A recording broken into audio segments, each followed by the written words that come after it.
You're watching South Asia Newsline, and here are the top stories we are tracking for you on Wednesday, the 21st of August. PM Modi embarks on key visits to Central European countries, Poland and Ukraine. Taliban bars UN Special Envoy Bennett from Afghanistan, accuses him of spreading propaganda. And rights groups critique Nepal's newly endorsed Transitional Justice Bill.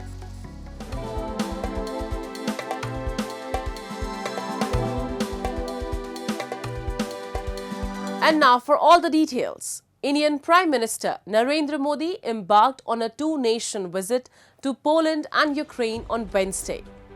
During his three-day visit to the Central European countries, the Indian Prime Minister made his first stop in the Polish capital, Warsaw.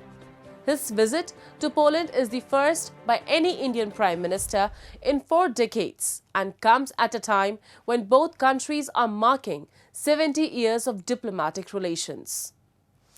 In a statement before departing for Warsaw, PM Modi described Poland as New Delhi's key economic partner in Central Europe.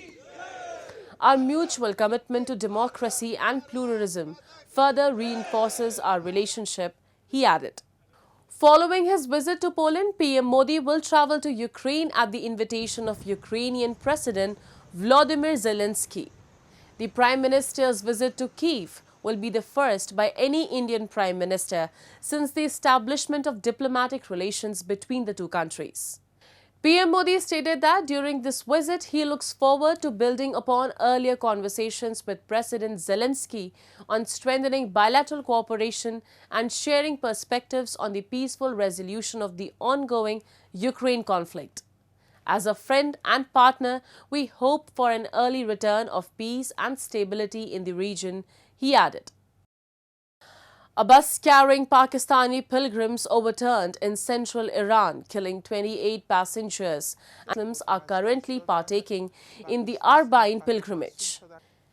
The event marks the 40th morning following the martyrdom of Imam Hussain. Moving on, Pakistan's Karachi, which was once known as the City of Lights, is now in disarray.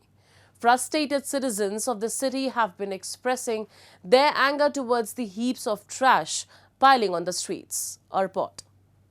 People in Karachi city of Pakistan have voiced their frustration over the persistent issue of garbage accumulation on the streets, making them unable to pass through it. Residents say that the waste remains uncollected for months, leading to unpleasant odors and contributing to a range of health problems. They have requested the government to address this urgent issue and consider the well-being of the people residing in the city. उसके अलावा महीनों में कचरा उठाया जाता है, बहुत smell आती है, कचरा उड़ता है, आवाम बहुत परेशान होती है, या हमारे भाई खड़े हुए हैं बहुत परेशान होते हैं। बहुत हमने रिक्वेस्ट करी है जो कचरा उठाने आते हैं, क्या ये हमारी दरखास्त हुकूमत से ये है क्या ये कचरा कुंडियों पे गौर करा जाए। यहाँ की जो है ना ये बहुत मुसीबत है आवाम के लिए। Residents have long blamed that the Pakistan government is hardly bothered about their plight. Already tainted by a relentless spree of crime and violence, Karachi is facing a slew of problems ranging from an unplanned urbanization to an enormous influx of population. Accusing United Nations Special Rapporteur Richard Bennett for spreading propaganda, Taliban on Tuesday imposed a ban on him from entering Afghanistan. Bennett was appointed by the UNHRC in 2022 to monitor Afghanistan's human rights situation after Kabul fell to Taliban over the previous year. Bennett has repeatedly said that the treatment of Afghan women and girls by Taliban could lead to a crime against humanity. Taliban administration has said that they respect women's rights in accordance with Sharia law and told that Bennett would not be allowed to enter Afghanistan, a rare public barring of a foreign official. 3 years into their rule after foreign forces withdrew, the Taliban have not been formally recognized by any foreign government. Foreign officials, including Washington, have said the path towards recognition is stuck until the Taliban changes course on women's rights, having barred most girls over the age of 12 from schools and universities, banning women from parks, and stopping most long-distance travel by women without a male guardian. Moving on. The Women's T20 World Cup scheduled for October has been moved to the United Arab Emirates from Bangladesh.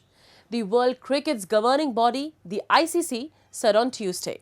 The decision was made after several participating countries issued travel advisories for Bangladesh, effectively preventing the country from hosting the tournament.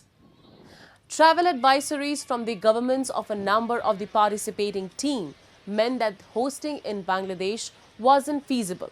However, they will retain hosting rights. We look forward to bringing an ICC global event to Bangladesh in the near future, ICC Chief Executive Jeff Allardyce said in a statement. The South Asian nation has been rocked by political turmoil and violence in recent weeks. Bangladesh's Prime Minister Sheikh Hasina fled the country earlier this month amid the protests, and an interim government led by Muhammad Yunus has taken charge. However, the interim authorities have yet to fully restore law and order in the country.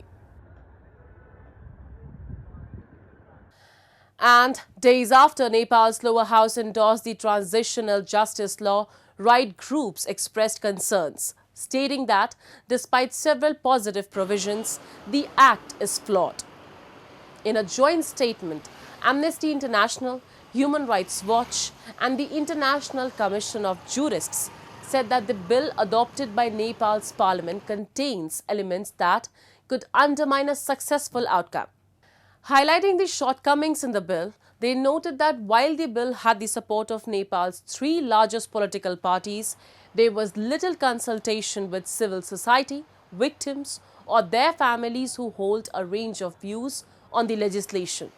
Certain provisions create a significant accountability gap for many crimes under international law, including possible crimes against humanity and war crimes, contrary to Nepal's constitution and its international legal obligations, the statement by the rights groups added. The long-awaited Transitional Justice Law, which is a major demand in the Himalayan nation, could help advance justice, accountability and redress for the widespread human rights violations and abuses committed during the 1996 to 2006 conflict. The bill is yet to receive endorsement from the upper house of Nepal's parliament. Sri Lanka's former president Maithripala Sirisena has settled in full the 100 million compensation for the victims of the 2019 Easter Sunday bombings that killed 270 people, including 11 Indians during his tenure. This comes as the country's Supreme Court ordered him to pay the amount for his negligence in preventing the country's one of the worst terror strikes, despite having credible information of an imminent attack. 9 suicide bombers belonging to local Islamist extremist group linked to ISIS carried out a series of devastating blasts that tore through 3 Catholic churches and as many luxury hotels, killing nearly 270 people, including 11 Indians, and injuring over 500.